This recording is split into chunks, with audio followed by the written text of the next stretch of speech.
Hi, I'm Trooper Smacka. Hi, I'm Trooper Wellman, Please stay tuned for a behind-the-scenes look at being a state trooper. and together we can make a difference. Here we are live at the 360 Vegas studios with another edition of Trooper Talk with Trooper Wellman and Trooper Cecina. And we're going to get him to introduce and say hello in Spanish because he's bilingual. So look at that camera and say hello in Spanish and tell him, welcome to Trooper Talk. Hola, bienvenidos a todos. Gracias por estar aquí con nosotros ahora en una audición de Trooper Talk. We're really glad that you're here. Thank you so much. I'm glad to be here. When it comes to the Trooper Talk, like we were talking before, we have a lot of things that are very important. Yes. And so, first of all, tell us who you are. Tell us what you do.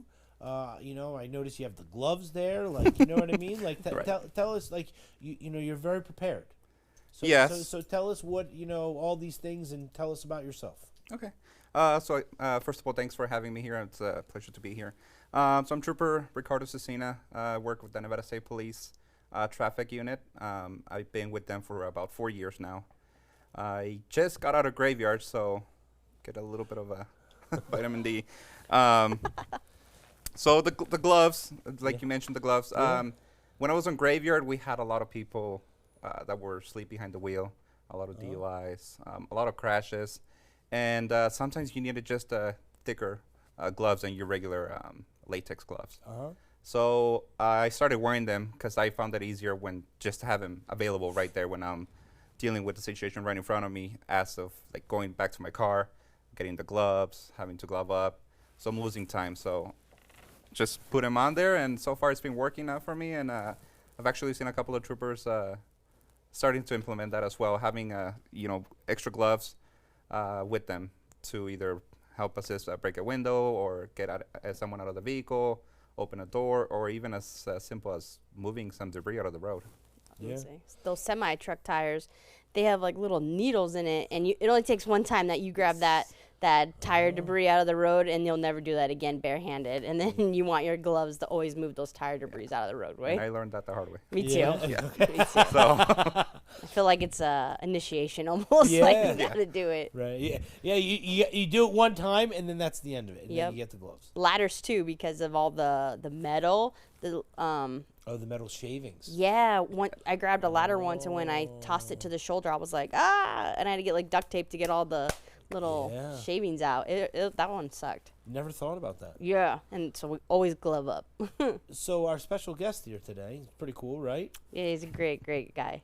Speaks bilingual, right? Now, we all know that those type of enhancements are really critical, because not everyone speaks English, and it's not in a disrespectful way. You know what I mean? Some people speak French. You know what I'm saying? I mean, but in Las Vegas and in the greater Valley, the two main languages are probably Spanish and English. So to be able to speak that, and to be able to have someone that you can call if you don't understand that language is probably very useful, right? Absolutely, Trooper Cecina is a huge asset to our agency, especially for me because I'm not bilingual, and if I do come in contact with somebody and we're having a language barrier, so he speaks Spanish. So if they speak Spanish, then I can call Trooper Cecina and utilize that resource that we have, and it's phenomenal. And we even have people on our department that speak Mandarin or French or sign language. I mean, it's sign language, yeah. one of our pay incentives that we just got through this legislation was bilingual pay, which we never had before. So it's huge. And now, people with these skill trades or skill sets, they did it out of the kindness of their heart to help us out. But now they're actually going to be paid to do this, and in a way it's an appreciation, and it's Right. and it also is an incentive for me to maybe I should go learn a language because I can make some more money off of it. right, like right. it's great all around. No, you see that thing on the TV. They're always saying, learn the language in 3 weeks or whatever. It is, Yeah. The thing is when you're on a traffic stop or when you're on, right. So you generally would come up and speak English, and then, but if you notice that someone didn't understand, you can immediately just sort of turn to your other language. I mean, right? Is that like, because I have guys that work for me, that people that come into the store, and it's not in a disrespectful way, Right. but they want to speak to someone in Spanish because they just feel more comfortable. Right? Yeah, yeah, and yeah, some people out there, you see it when I do like the traffic stops or accidents, or whenever I come in contact with someone, they try really hard to talk in English, and you can tell by their accent and the struggle and everything. And I usually ask them, "Do you speak Spanish?" And they say yes, and then from there, it's like their relief, like they're able to communicate with law enforcement in Spanish and be able to give that information out, or just have a conversation of whatever situation it's I'm having with them. And it makes them feel so much better. It makes them feel comfortable. It makes them feel that they're being heard in their language. Yeah, and I was just gonna, just real quick, I was just gonna say, and and I'm sure you come across it, somebody that you get on a traffic stop and they go, I no speak English, right? And you're like, oh well, great, well, like I speak Spanish then, right? I mean, Yeah. it's very, very useful, and I love hearing the incentive pay again, because so you get the increase. And then just like you for the PIO, right? But you would get a bilingual bonus, Yes. right? Yes, as you're utilizing your skill, that's when you would get that incentive. And if I'm not mistaken, I think it's 8%, 5%. 5%, 5% for bilingual pay. Okay. Communication is key when it comes to law enforcement, whether we're giving commands or just explaining what's going on or trying to de-escalate a situation. So being able to communicate with somebody is just huge. And so, like I said, Trooper Cecina, it's a great asset that we have, and his skill set that we utilize constantly throughout our department.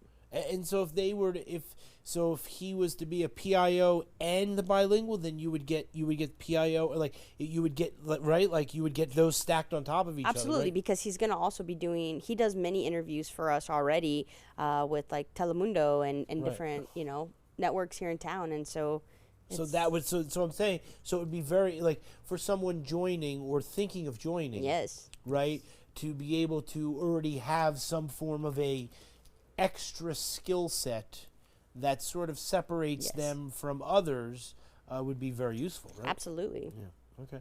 All right. So I need you to do me a favor, okay? Sure. We'll get that fly out of the way there. You know what I'm saying? Look into this camera Okay. in Spanish, and if you can tell people that if they want to join Nevada State Police and they want to, if they are interested in having this as a career, to please do that. And the reason we do that is we've never done it in Spanish before. Okay. And so what I will tell you is that each time we do Trooper Talk and we have a special guest like yourself, we try to learn or do something a little bit different that we've never, and so it just Agreed. naturally happens. Right. Yeah. And so if you don't mind, just Of course. put it right in here and tell everybody. Sure.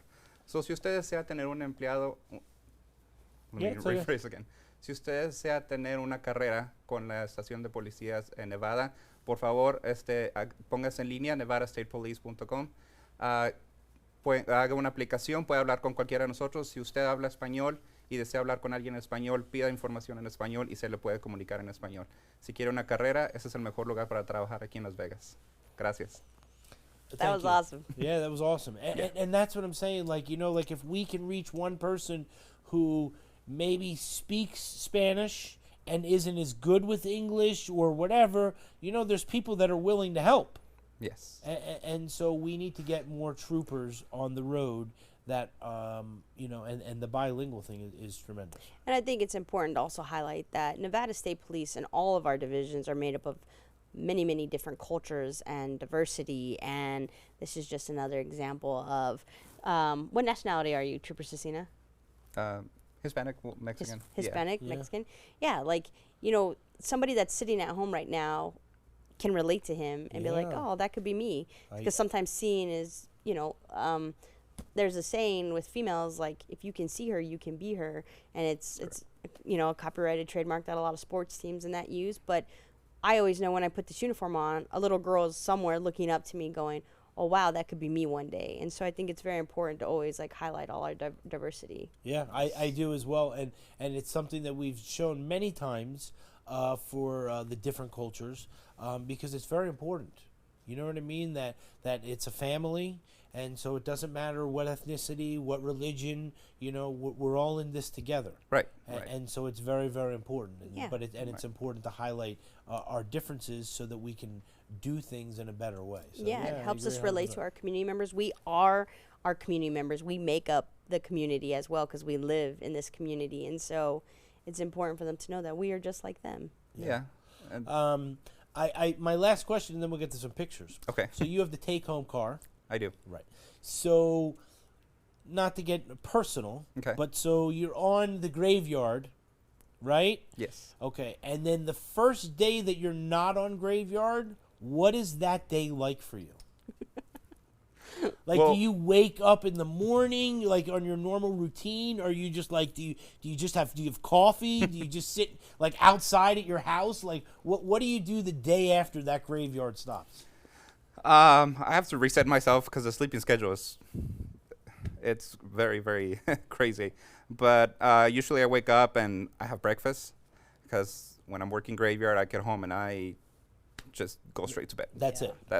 Just go Okay, straight to okay, bed. So uh-huh. I take advantage of those days to wake up, have like a normal schedule. Wake up in the morning, have coffee, have your breakfast, shower, and go do your errands or watch a little bit of TV.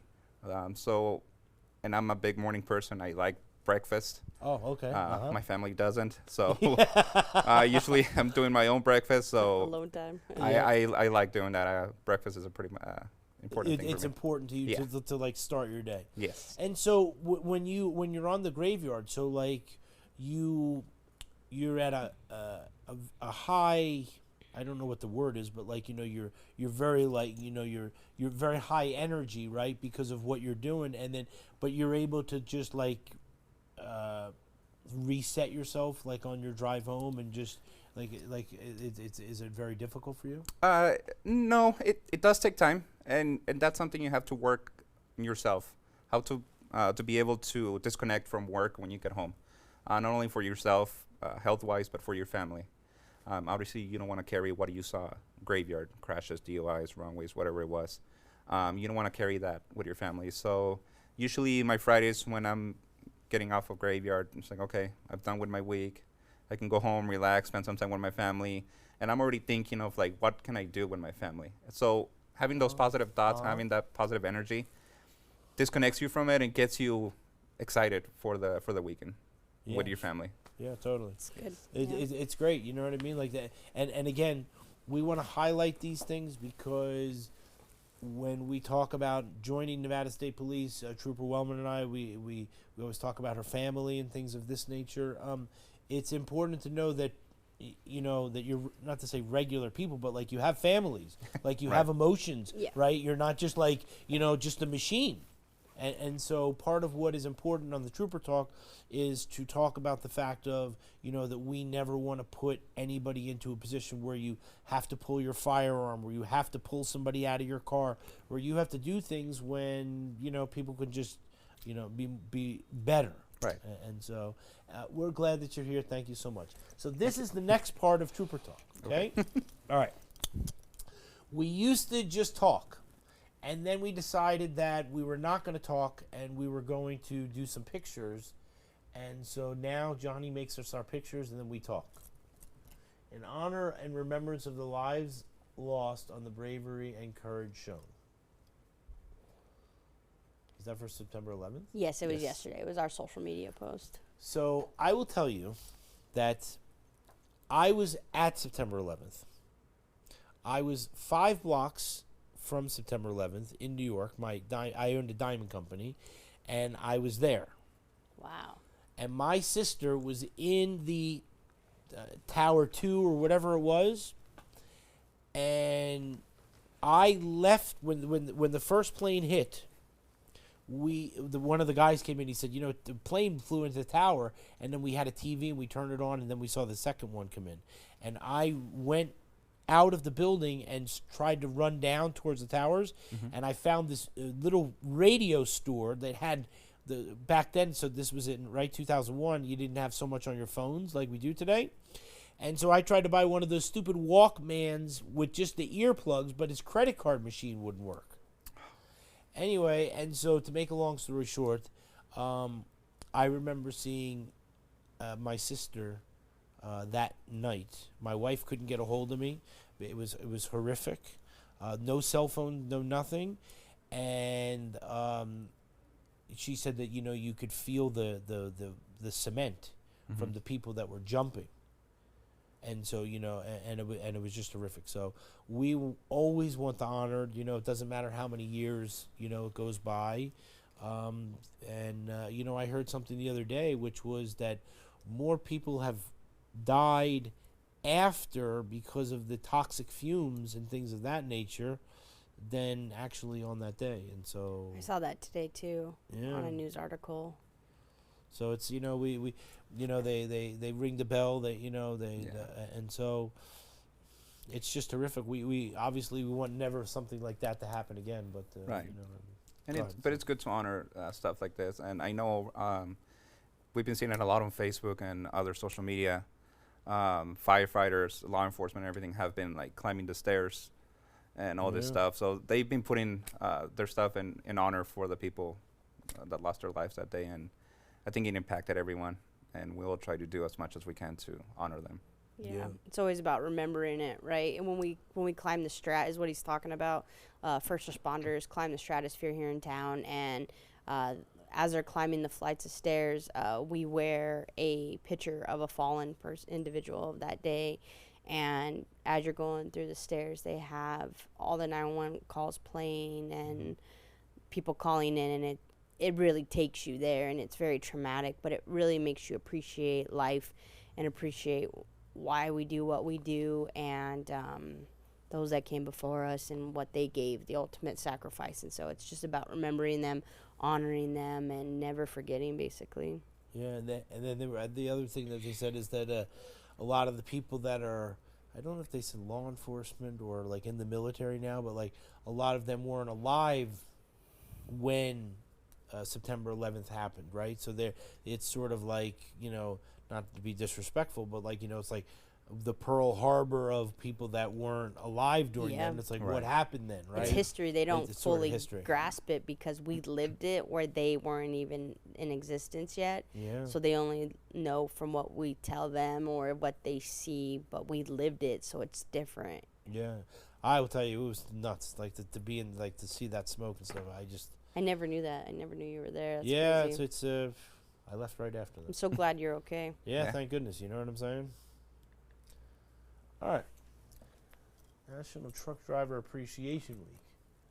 Well, what was the thing where you did the Badge on board? right? Yep. So we Right. would jump in there with our commercial drivers, and we utilize it's a proactivity event that we do throughout the year multiple times. We even partner up with our media partners, and they get in there with us, and we are very transparent about it, and we want the public to know, like, we're on board. That's why it's called Badge on Board. You know, these 1,000-pound vehicles, they cannot stop in a quick manner like you can a little Honda Civic or, you know, a little passenger car. And because of that, when people make these unsafe lane changes in front of them, you're not only putting your life at risk, but everyone around them, because those drivers have a choice. They either slam on their brakes in hopes to not rear end you, they swerve in hopes to not hit someone else, but you're also putting their safety at risk too. And it's a whole domino effect. And then we've talked about it many times that when a commercial vehicle overturns or crashes, you know, we're looking at hours of roadway closures and cleanup. And just recently, Trooper Cecina was the one who sent me the photos for, there was a commercial vehicle that had been involved in a crash, and their diesel fuel spilt all over the road. Although yeah, there you everyone was go. okay and it was somewhat of a minor crash, we could not get that roadway open. A highly utilized freeway here in town, and we couldn't get it open in a timely manner because we had to clean up this fuel spill because it was just gallons and gallons of fuel. So please always give enough room to the commercial vehicle drivers. If you see they have their turn signal on, they're trying to let you know, like, hey, I probably have to get off in an exit or two, a couple miles up ahead, but I'm letting you know now so I can get over safely. Like, let them in. Don't speed up and try to block them so they can't get over. It's just, please be courteous of our truck drivers, because ultimately they're transporting our food, our goods, our Amazon packages. I'm just kidding. But like everything, right? Like they're Don't want those to get messed up. yeah, Right, like, yeah. they're helping us function as a Yeah. nation. So please, medicines, everything, you know. And that's why, in the middle of those trailers, they sometimes, some of those, they have the orange light that says, right turn. Like I've seen that where, so they really want you to know, like even on the trailers, I've seen some of those where, so they're trying to let you know that they're trying to get over, right? Yeah. And so it's very important. And a commercial truck driver, they have their CDL, commercial driver's license. They are held to even a higher standard than just your average Class C driver, because they know the responsibility and the liability that they're carrying with them with these huge trucks. So they're very cautious drivers. So please don't put them in those positions, because if they get any traffic infractions or crashes, that goes against their driving records, and that could change their entire life, because this is their career. If they can't drive or they have negative points on their license, it could affect their entire career, and that's how they, provide for their family, their loved ones, themselves. So please just be very courteous. What's the word? Courtesy. Courteous. Thank Courteous, right. you. Courteous. Courtesy, yes. When driving next to a commercial vehicle. 2 out of 3 ain't bad. You know Thank what you. I'm saying? You know what I'm trying to say. Right, there you go. But yeah, they're great because even themselves, they'll tend to drive on the far right travel lane. So they're trying out there. They don't put themselves on spots where they think it's going to hurt the public or themselves. So we work with them and we respect them. Like she said, they do most of our transportation. So, and I know it affects a lot once it overturns or they get into a vehicle, not just for their CDL, but commercially. Yeah. I mean, they won't be able to get to their destination in time, and everything trickles from there. And let me ask you, so when you were on the night, the overnights, right? A lot of truckers probably travel at night. Yeah. Right. So like, do people like play around with them at night too? Like the like regular car, like, because I know during the day they do. Yeah. You know what I mean? You always see the car and they cut in front of them, right? But like at night, like it's where it's more of an open, right? We tend to see an increase in crashes with our commercial vehicles with inclement weather, because again, they can't stop on their brakes, they lock up. If it's raining, slick Yeah, I never roads, thought of that. I mean, Okay. the reaction time, everything changes, and they're being even more cautious. But if our motoring public isn't being respectful and giving them enough distance and time between the vehicles and that, they're going to lock up and they're going to overturn. And that's where we see an increase in rollovers with these vehicles with inclement weather. Yeah. Well, we appreciate them very much. We just want them to, be able to travel and just, be able to be on our roadways, right? In a safe manner as well. It's very important. I never thought about the fact, but I do see it on. I watch a TV program that goes into the life of the police department. I watch it every single week, and so one of the things which I never thought about until you just said what you said, is that when they pull people over in their regular vehicles, right, and the person is intoxicated, and they're like, "Oh, you have a CDL." Oh, yes. Right? I never understood that. And they're like, your life is over. Yes. Right? And so the guy's like, no, please, and he begs the police officer, right? Maybe the trooper, but I'm just saying right? Because he says, I don't know what to do. And they're like, listen, you're just done. Like, you know what I mean? And so I never thought about They're the held fact. to a higher standard because Yeah. of the liability and responsibility that they have with these vehicles. Nevada State Police, one Twitter feed. One Twitter feed. Right? So for the not all entire these state. combining things. We had a problem because there were many different before. And so the Nevada State Police has now the Nevada State Police has now combined all the Twitter feeds to just one Twitter feed, and so it made it a lot easier for when there was a crash, Yeah. or some type of thing, right? So that people could go there and clearly see. And you'll see at the bottom, we always hashtag the location of what we're talking about. So, like, for example, this one was North Las Vegas for this crash, and that's why we just wanted everyone to know that this is North Las Vegas, which is a smaller city, but it's pretty close to, it's southern Nevada, so. Yeah. I wanted to talk about the fact that they named the highway after Micah. I saw that they did a couple different officers as Yes. well, which I thought was really amazing. But specifically, I wanted to, I know that they did a section of the highway that they named after Micah. And so, what is your feeling on that? I'm very happy they did, right? Like, I'm so grateful, and that's amazing for his family and his children and for us, because we drive these highways every day. But then it's also bittersweet because it's a constant reminder of what occurred that day, just like 9/11. It was a traumatic event for a lot of us, but I think it's how you look at it. So if you look at the sign as a constant reminder and maybe like, hey, he's looking out for us now, or like you never put yourself in a situation or try to not get the ultimate goal is always to come home at night, right, to your family. So I don't know, it's just how you look at it. But I am grateful. That was for the Department of Transportation, NDOT. They recognized 5 fallen officers, and Sergeant Ben Jenkins was one of them as well, and they put the sign up in Elko area, and I think it's amazing and for the families and for the officers that are traveling those roadways. We've had Joanna, we have the donor network come on, Christina, right? Mm-hmm.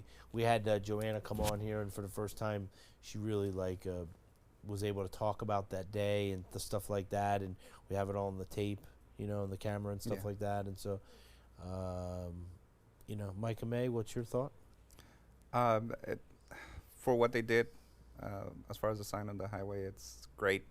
Like she said, it helps us see that when we're driving, we see that sign, we remember him for the person he was, for what he was trying to do, and what he left to save and put himself out there to save the public, and always come to work excited, and with one goal in mind was just to save the public and make a difference out there.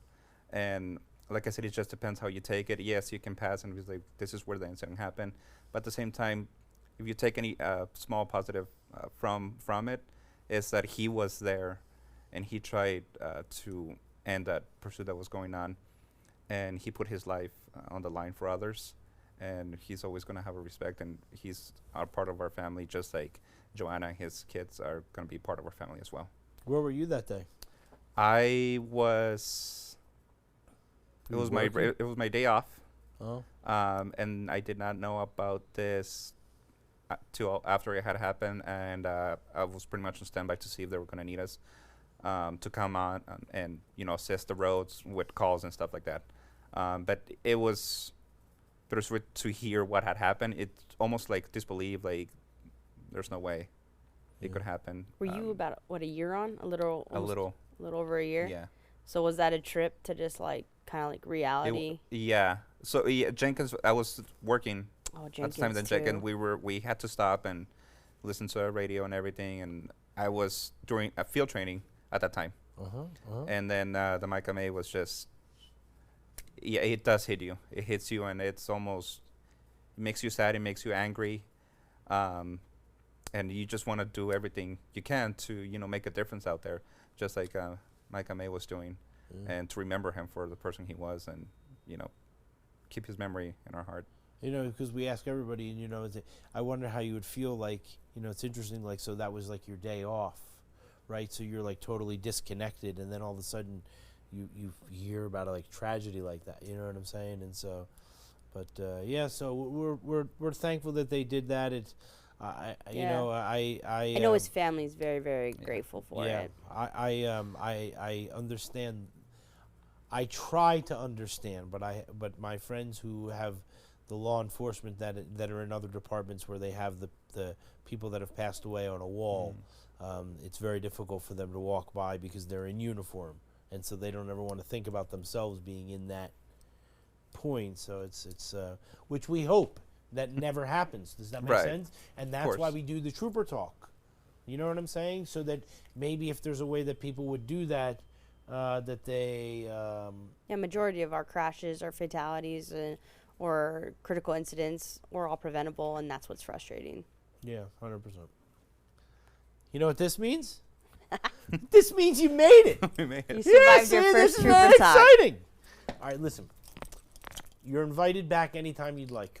I Awesome. appreciate what you do. I Thank you. appreciate that you come here and that you spend time with Trooper Wellman and I. We love it. Does that make sense? It's very, very important that we continue with our mission and that we continue to tell everybody about the Trooper Talk. Yes. Yep. And so I thank you very much for coming. Trooper Wellman and I appreciate it, right? Yes, thank Yeah, you no, so thank much. you for inviting me. I can't wait for the next time Yeah, to see, be there you here. go. So This See, is very it's fun. exciting. yeah, it's fun. so I It's like great. All right, so this is the best part. So now we're going to look at that camera. Okay. All right, you tell everybody in Spanish to have a good day and that and you know, thank you for watching Trooper Talk. And Trooper Wellman and I are just going to wave. We our lips won't move, but we'll just be like looking at you. Waving. You know what I'm saying? You know, we'll just be waving. You ready? Okay. All right, you look at that camera, okay? You ready? We'll just be waving like this, like the princess. Ready? Okay. Muchas gracias por ver este episodio de Trooper Talk. Por favor, vuélvanos a visitar y si está interesado en ayudar a su comunidad, no olvide visitar nuestra página. Hasta luego. Hasta luego.